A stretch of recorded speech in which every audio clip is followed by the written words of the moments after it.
Hello, students. This is Dr. Bijendra Jha, and today I will talk about types of majority used in Indian Parliament. जब majority की बात होती है तो बहुत सारी मेजॉरिटी की बात होती है और मेजॉरिटी से ही पार्लियामेंट में काम होता है। कॉन्स्टिट्यूशन का जो संविधान है हमारा, उसमें भी जो अगर परिवर्तन लाना है तो वो भी एक मेजॉरिटी का पालन होना होगा उसमें। यानी कि संविधान का परिवर्तन, the amendment of the constitution cannot be done without majority. So look at how we can understand majority. मान लीजिए कि कोई नो कॉन्फिडेंस मोशन पास होना है, उसमें भी मेजॉरिटी लगेगी। तो किस टाइप की मेजॉरिटी लगती है? तो आप देखेंगे कि जो पार्लियामेंट है उसमें पहली जो मेजॉरिटी है जिसको हम बोलते हैं सिंपल मेजॉरिटी। सिंपल मेजॉरिटी, इसको हम वर्किंग मेजॉरिटी भी बोलते हैं। Working majority, right. अब ये क्या होता है? वर्किंग मेजॉरिटी होती है कि जितने लोग प्रेजेंट हैं उतने लोगों का हाफ प्लस वन, यानी 50% present, plus one present and voting, present and voting. जितने लोग प्रेजेंट उसका हाफ प्लस वन। मान लीजिए कि लोकसभा में, राइट, टोटल स्ट्रेंथ है 543, बट 543 तो सब तो आते नहीं है, और ऐसा नहीं कि 4 लोग आएंगे तो काम शुरू हो जाएगा। मिनिमम कोरम होना चाहिए। कोरम मतलब 10% तो होना ही चाहिए टू बिगिन द बिजनेस, ठीक है। तो मान लीजिए कि 300 लोग आए हैं पार्लियामेंट में और 243 प्रेजेंट नहीं है, मात्र 300 मेंबर्स है लोकसभा में प्रेजेंट। तो वर्किंग मेजॉरिटी क्या होगी?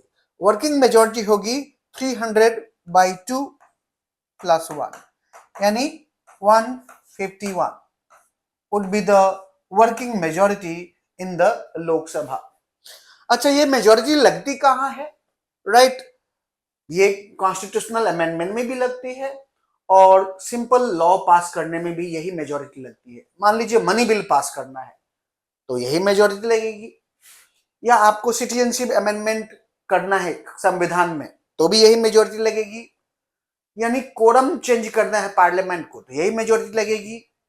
अगर जो सुप्रीम कोर्ट के जो चीफ जस्टिस हैं, जितने जजेस के हैं, उनके नंबर अगर बदलने हो या बढ़ाने हो तो यही मेजॉरिटी लगेगी, राइट। किसी भी न्यू स्टेट को स्टैब्लिश करना है या स्टेट की बाउंड्री बदलनी है, नाम बदलनी है किसी भी राज्य की, देन वहां पर भी सिंपल मेजॉरिटी से काम हो जाता है। यानी working majority most of the time ये पार्लियामेंट में यूज होता है, ठीक है। तो हो गया ये सिंपल मेजॉरिटी। सिंपल मेजॉरिटी क्या है? जितने लोग आएंगे बाई 2 प्लस 1, ये है सिंपल मेजॉरिटी। अच्छा, कितने लोग आएंगे? कम से कम तो 10% तो जरूर आना चाहिए। तो 10% अप्रोक्सीमेटली 55 लोग लोकसभा में जरूर होना चाहिए। तो ऐसा नहीं कि only 55 people will come to the Lok Sabha, no, more member will come, right. So we consider कि चलो, राइट, 300 लोग आ गए तो मेजॉरिटी क्या होगी? 151, यानी कि 151 लोग जो अगर वोट कर दिए किसी भी अमेंडमेंट को लेकर के, चाहे वो स्टेट से रिलेटेड हो, चाहे वो सिटीजनशिप अमेंडमेंट एक्ट से रिलेटेड हो, ठीक है, चाहे कोरम ऑफ द पार्लियामेंट को फिक्स करना उससे रिलेटेड हो, या कोई भी मोशन हो, राइट, तो सिंपल मेजॉरिटी चलेगी वहां पर, right. Now let me move to the another majority, that is called absolute majority.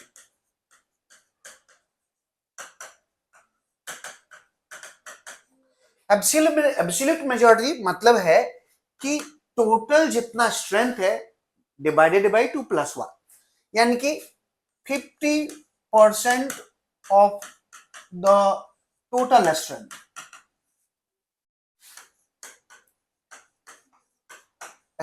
Of the house +1, यानी कि 2, जो मान लो कि लोकसभा का एब्सोल्यूट मेजोरिटी क्या होगा, LS का, राइट, 543 डिवाइडेड बाई 2 +1, ये इसका एब्सोल्यूट मेजोरिटी होगी। राज्यसभा का कितना होगा, राज्यसभा का होगा 245 डिवाइडेड बाई 2 +1। तो इस तरह से हम एब्सोल्यूट मेजोरिटी निकालते हैं। और एब्सोल्यूट मेजोरिटी कब लगती है? Basically absolute majority is not used in normal method. Basically absolute majority जब सरकार बनती है तब यूज में आती है, ठीक है। जब कोई भी पार्टी तभी सरकार बना सकती है जब उसके पास ये मेजोरिटी हो, ठीक है, राइट। जैसे मान लो कि फ्लोर टेस्ट होना है लोकसभा में, तो फिर ये मेजोरिटी काम आएगी, ठीक है। गवर्नमेंट फॉर्मेशन करना है, फॉर्मेशन ऑफ गवर्नमेंट, तब ये मेजोरिटी लगेगी, तो उसी वक्त ये मेजोरिटी काम आती है। अब आ जाते हम दूसरा मेजोरिटी, तीसरा मेजोरिटी है इफेक्टिव मेजोरिटी।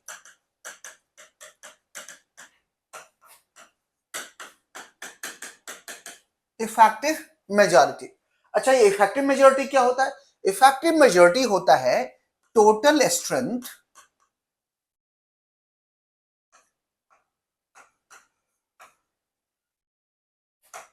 Minus vacant. मान लीजिए किसी कारण से सीट वैकेंट है, कोई डेड कर गया या डिस्क्वालीफाई हो गया मेंबर, यानी खाली है, right. The total strength minus vacant by 2 +1, right. Assume कर लेते हैं, एक एग्जांपल ले लेते हैं। फॉर एग्जांपल लीजिए कि राज्यसभा में इफेक्टिव मेजोरिटी कितना होगा।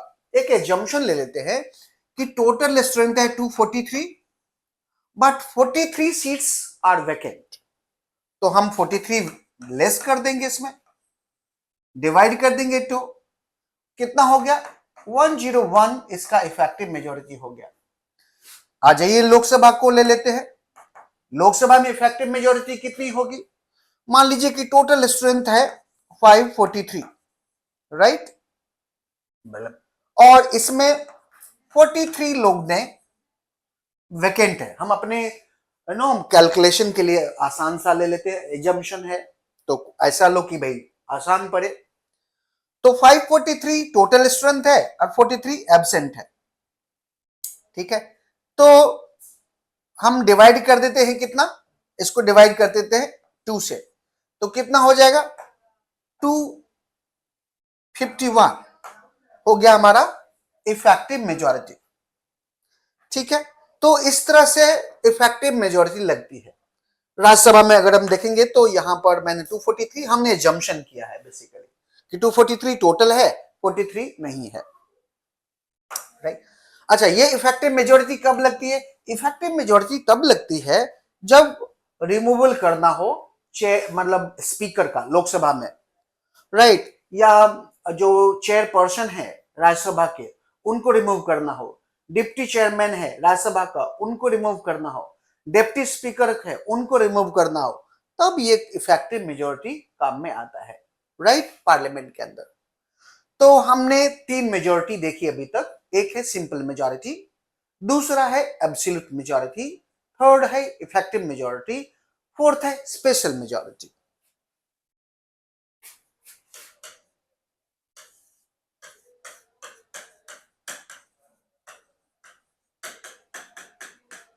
स्पेशल मेजोरिटी, नाम ही स्पेशल मेजोरिटी, राइट।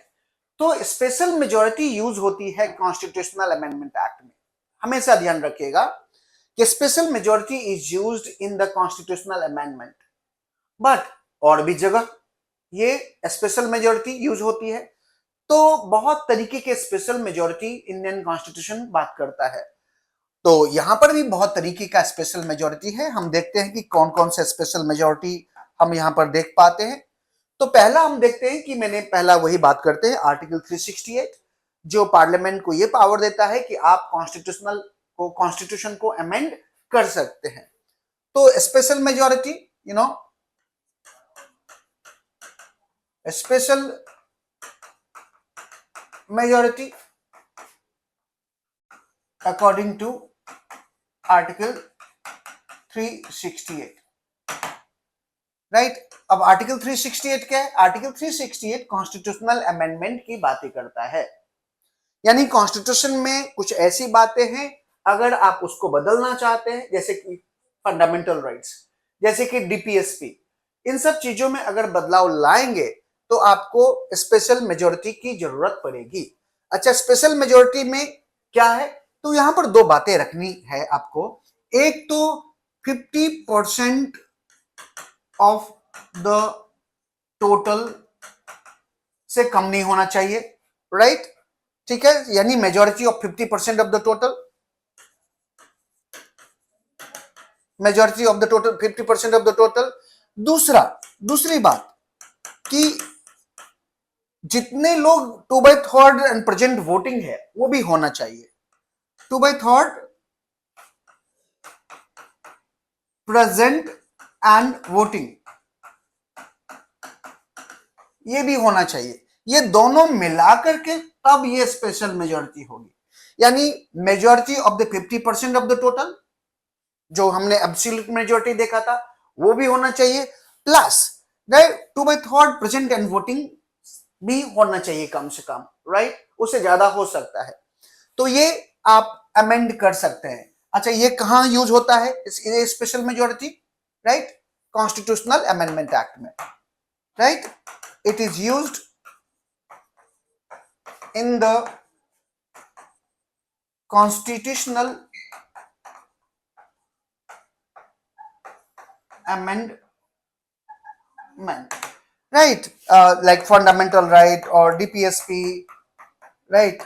और preamble, right? इस तरह का आप बदलाव करेंगे तो आपको ये मेजॉरिटी लानी पड़ेगी। दूसरा है, राइट, कि यही article 368 plus not less than ratification of the half of the states, right? वो भी एक स्पेशल मेजॉरिटी है। क्या? you know, article 368 plus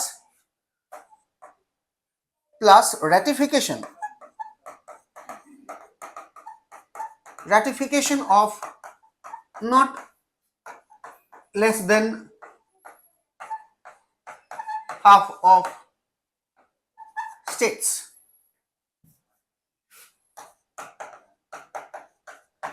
मतलब कि ये जो ए हमने लगाया, ये दोनों ये लगेगा, प्लस जो आधे से ज्यादा स्टेट असेंबली है उसको भी सिंपल मेजॉरिटी से उसको रेटिफाई करना पड़ेगा। अच्छा, ये यूज कब होता है? ये तब यूज होता है जब हम जो हमारे कॉन्स्टिट्यूशन है उसके फेडरल स्ट्रक्चर में बदलाव लाते हैं। When we bring changes in the constitutional federal features of the Indian Constitution, then we require this kind of a special majority. Now, what this majority is all about? 50% of the total plus one, and not less than 2/3 present and voting, and not less than half of the state ratifies it through the simple majority. Right? So look at the this special majority. It is the hardest one, right? So ये कब use होता है? ये use होता है when there is a changes in the federal features. It is used to change in the federal feature. Federal feature को कैसे समझेंगे? मान लीजिए आपको 7th शेड्यूल में बदलाव लानी है, right? 7th schedule deals with 3 list: union list, state list and concurrent list. अगर उसमें कोई बदलाव लानी है तो आपको ये जो मैंने बी कही है, ये वाला स्पेशल मेजॉरिटी लानी पड़ेगी, राइट? ये हो गया दो तरह की स्पेशल मेजॉरिटी। आइए अब हम तीसरी स्पेशल मेजॉरिटी की बात करते हैं, और वो है article 249, right? Special majority according to article 249. अच्छा, article 249 empowers the Rajya Sabha right, to pass a resolution, right, and empowers the central government to make law on any matter enumerated in the state list, ठीक है, to serve national interest. Once again, ये article 249 क्या करता है? ये राज्यसभा का special power है. किसका पावर है? स्पेशल पावर है Rajya Sabha. Now Rajya Sabha pass a resolution with a special majority. तो ये स्पेशल मेजॉरिटी है. अब ये स्पेशल मेजॉरिटी क्या है? ये है 2/3, not less than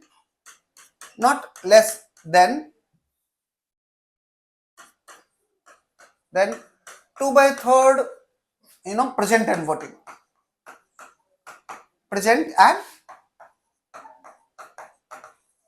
voting, right? तो दो तिहाई से नीचे नहीं होना चाहिए, राइट? ये क्राइटेरिया लागू होगा. Not less then 2/3 present and voting, ठीक है. ये यूज होता है राज्यसभा में, और राज्यसभा इस स्पेशल मेजॉरिटी से रिजोल्यूशन पास करती है. उसके बाद जाकर के जो सरकार है, जो गवर्नमेंट है, they can make law on any items enumerated in the state list in order to serve the national interest. जो राष्ट्रीय हित में कोई भी कानून बना सकते हैं स्टेट, जो जिसमें स्टेट लिस्ट में कोई भी कानून आइटम के ऊपर, राइट. अब एक है हमारा special majority according to article 61.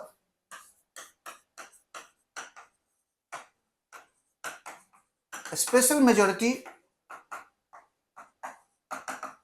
According to article 61. अच्छा, ये होता है यूज जब प्रेसिडेंट को इम्पीच करते हैं.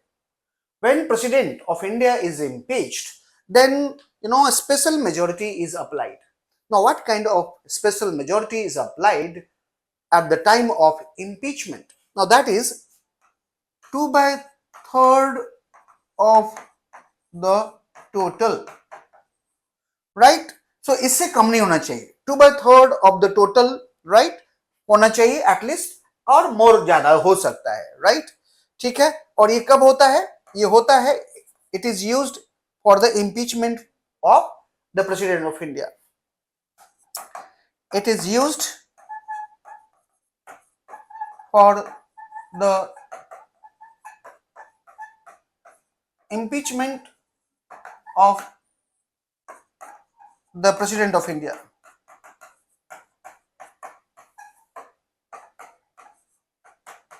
ये तब यूज होता है. Got idea? नाउ आप देखेंगे कि जब हमारे सुप्रीम कोर्ट के जजेस हैं, उनको भी जब हम हटाते हैं, रिमूव करते हैं, तो भी एक स्पेशल मेजॉरिटी की जरूरत होती है, राइट. वो किस तरह के स्पेशल मेजॉरिटी की जरूरत होती है? उसमें है नॉट लेस देन 50%, और majority of the total strength of the house plus majority of the 2/3 present and voting, right, ठीक है. Special majority, right, as per article